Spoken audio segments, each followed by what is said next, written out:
Di saat aku menggenggam tasbihku dan kamu menggenggam salibmu. Di saat aku beribadah ke Istiqlal, namun engkau ke katedral. Di saat bioku tertulis Allah Subhanahu wa Ta'ala dan biomu tertulis Yesus Kristus. Di saat aku mengucap Assalamualaikum dan kamu mengucap Salam. Di saat aku mengejak Al-Quran dan kamu mengejak Alkitabmu. Kita berbeda saat memanggil nama Tuhan. Tentang aku yang menengadakan tangan dan kau yang melipatkan tangan saat berdoa. Aku, kamu, kita. Bukan Istiqlal dan katedral yang ditakdirkan berdiri berhadapan dengan perbedaan namun tetap harmonis. Andai saja mereka memiliki nyawa, apa tidak mungkin mereka saling mencintai dan menghormati antara satu dan yang lainnya. Terima kasih. Salam. Assalamualaikum warahmatullahi wabarakatuh. Iya, jadi setelah saya menonton video itu yang saya dapat di TikTok, saya mulai berpikir, berharap, berandai-andai, seandainya semua ustadz seperti beliau, seandainya semua orang Islam seperti beliau. Saya yakin ada ustadz seperti beliau, ada orang Islam seperti beliau.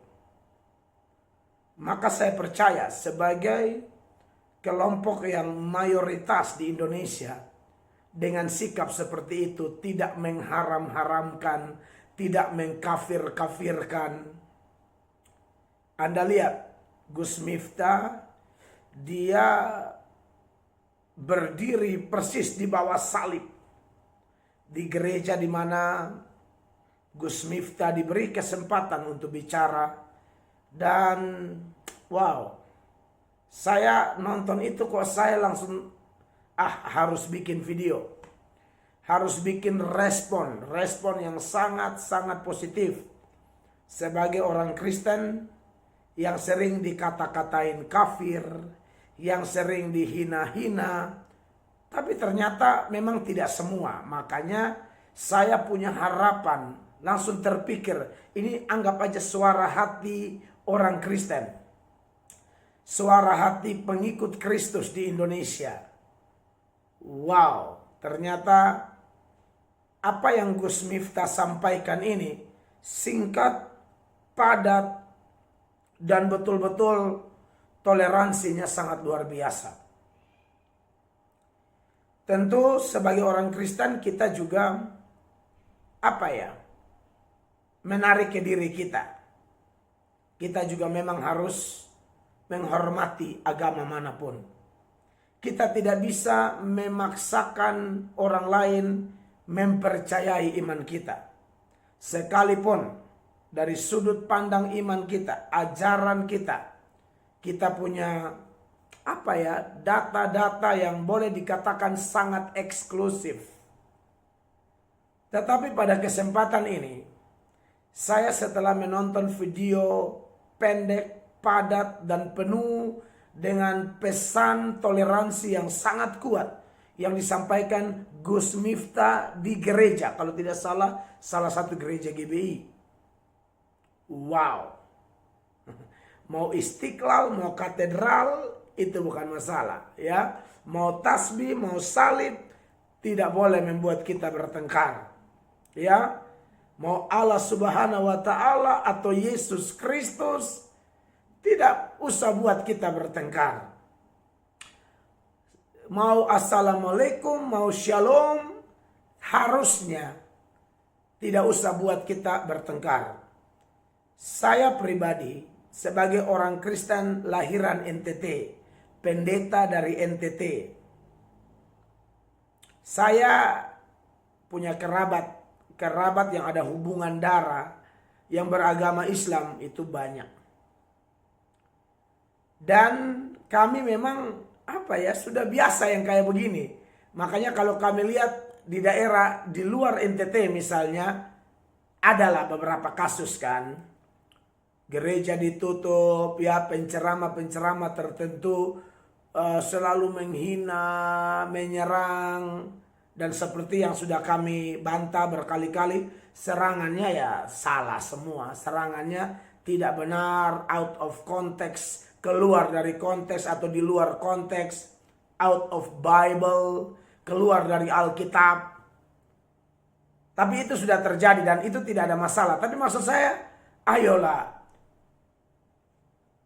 ustadz-ustadz tertentu atau orang Islam tertentu yang Anda terlalu menyerang kami. Entah hatimu seperti apa, Tuhan Allah yang Maha Tahu. Tapi kalau andai kata ada kebencian begitu rupa, video pendek yang saya tanggapi ini kiranya membuat kita belajar untuk rendah hati. Di video saya yang lain saya berbagi pengalaman bagaimana orang yang menangani pembangunan gereja di mana gereja Tuhan, di mana Tuhan izinkan saya memimpin umat Tuhan di gereja itu, gereja Amazing Grace di Kupang. Itu satu-satunya gereja dengan mata jemaat namanya Amazing Grace dari GSJA, Gereja Sidang Jemaat Allah, atau AOG, Assembly of God, Amazing Grace Assembly. Tukang yang kerja Islam. Nah, dan saya lihat tukang-tukang ini, mereka bulan puasa tahun lalu ya, mereka kerja dan mereka harus buka puasa, harus kadang-kadang sholat, lagi kerja, ada saat di mana mereka sholat. Saya lupa waktu-waktu sholat itu saya tidak ngerti, tapi yang saya lihat mereka sering melakukannya. Dan Anda tahu melakukannya di mana? Di gereja saya, di gereja kami, gereja Tuhan yang saya diizinkan pimpin. Jadi maksudnya begini, sudah jelas agak iman kita tidak sama dan tidak akan pernah sama sampai dunia kiamat. Sampai dunia kiamat tidak akan sama. Tapi maksud saya itu tidak berarti bahwa kemudian kita menjadi sombong rohani, lalu hina-hina orang dan menganggap semua orang ya di luar kita yang masih hidup sudah pasti masuk surga. Loh, kan cerita hidup orang ini belum selesai. Kalau dalam konteks agama Kristen misalnya ya, kalau toh orangnya masih hidup, dia belum mau menerima jalan keselamatan yang kita percayai mutlak absolut di dalam Yesus Kristus. Tapi kan kita tidak tahu akhir hidup orang. Tapi terlepas dari itu, kita memang adalah bangsa Indonesia yang menjunjung tinggi Pancasila dengan nilai-nilai Pancasila yang luar biasa. Ya, oleh karena itu, ya ini seruan hati saya. Sebagai orang Kristen, kiranya orang Islam tertentu, ini pesan buat Islam tertentu yang suka mengkafir-kafirkan. Lihat salib kafir. Lihat tanda palang merah Indonesia ada kayak plus, salib. Lihat yang bentuk ini, bentuk itu, salib. Ya, Rizik Sihab juga pernah lagu panjang umurnya, panjang umurnya, panjang umurnya serta mulia, Gloria. Itu saya baru tahu kalau itu bilang lagu gereja, padahal itu lagu doa, boleh dipakai oleh siapa saja sebenarnya. Lalu berharap Tuhan memberi panjang umur, penuh kemuliaan Tuhan. Tapi itulah yang ada ya. Ustadz Somad, jin kafir, keluar dari salib. Gus Miftah di bawah salib, dia beri komentar yang tidak bisa tidak membuat saya menanggapinya. Yahya Waloni itu tak usah ditanya lagi tuh. Itu kan parah sekali tau. Kita hanya tinggal tunggu tanggal main. Kapan Tuhan izinkan polisi tangkap Yahya. Supaya jangan bikin kacau di Indonesia. Karena di Indonesia ini kita butuh orang-orang kayak Gus Miftah. Ya, yang jelas sangat paham agama Islam. Pahamnya luar biasa. Ya.